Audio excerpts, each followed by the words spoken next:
మరి 10 సంవత్సరాలు తెలంగాణ వచ్చిన తర్వాత బీఆర్ఎస్ పార్టీలో నేను మంత్రిగా లేకపోయినా, సంతకం చేసే అధికారం నాకు లేకపోయినా, ఒక ఎంపీగా ఉన్న, ఎమ్మెల్సీగా కొనసాగిన. ఆనాడు చాలా సందర్భాలలో మిగతా అమరవీరుల కుటుంబాలకు ఎవరికైతే డబ్బులు అందలేదో వారికి ఇంకో రూపంగా డబ్బులు ఇవ్వాలని అంతర్గత వేదికల మీద అనేక సందర్భాల్లో నేను చెప్పడం జరిగింది.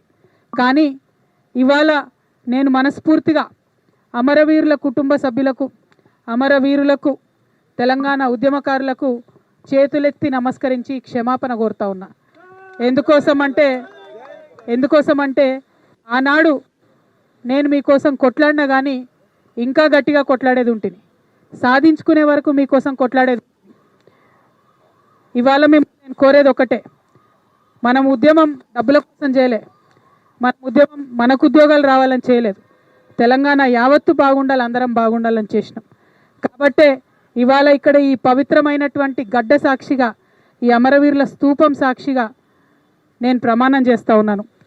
ప్రతి అమరవీరుల కుటుంబాలకి 1200 మంది కుటుంబానికి ₹1 కోటి ఇవ్వాలని ఈ ప్రభుత్వాన్ని నేను డిమాండ్ చేస్తూ ఉన్నాను.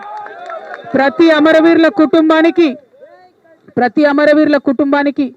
₹1 ఈ ప్రభుత్వం నుండన్నా ఇప్పిస్తాం, లేకపోతే ఈ ప్రభుత్వం మార్చి వచ్చే ప్రభుత్వంతోనైనా ఇప్పిస్తామని ఈ సందర్భంగా నేను అమరవీరుల కుటుంబాలకు వారి యొక్క పాదాల సాక్షిగా మీకు తెలియజేస్తూ ఉన్నాను.